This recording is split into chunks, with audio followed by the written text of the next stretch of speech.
শিকাগোতে $850 million Obama presidential সেন্টারের জমকালো উদ্বোধনে হাজির ছিলেন জীবিত সব প্রাক্তন মার্কিন প্রেসিডেন্ট। তবে সব আলো কেড়ে নেয় ওবামা ও জিল বাইডেন মঞ্চ ছাড়ার পর ৮৩ বছর বয়সী জো বাইডেনের বিভ্রান্ত হয়ে পড়ার এক ভাইরাল ভিডিও।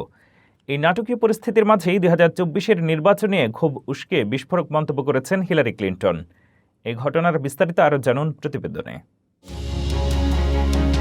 শিকাগোর সাউথ সাইডে জাঁকজমকপূর্ণভাবে উদ্বোধন হল $850 মিলিয়ন ব্যয়ে নির্মিত বারাক ওবামা প্রেসিডেন্সিয়াল সেন্টারের। ঐতিহাসিক এই অনুষ্ঠানে হাজির হয়েছিলেন যুক্তরাষ্ট্রের জীবিত প্রায় সব প্রাক্তন প্রেসিডেন্ট।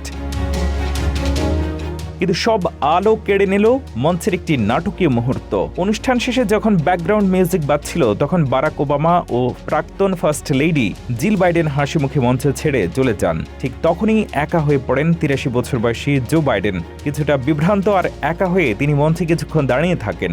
এরপর পোডিয়ামের দিকে এগিয়ে গিয়ে সানগ্লাস খোলেন এবং ভিড়ের মাঝে কাউকে খুঁজতে শুরু করেন। এক পর্যায়ে তিনি চিৎকার করে প্রশ্ন করেন, আমার নাতনি কোথায়? সামাজিক যোগাযোগ মাধ্যমে এই ভিডিওটি দ্রুত ভাইরাল হয়ে পড়ে। অনেকে একে বাইডেনের শারীরিক ও মানসিক দুর্বলতার লক্ষণ হিসেবে দেখছেন।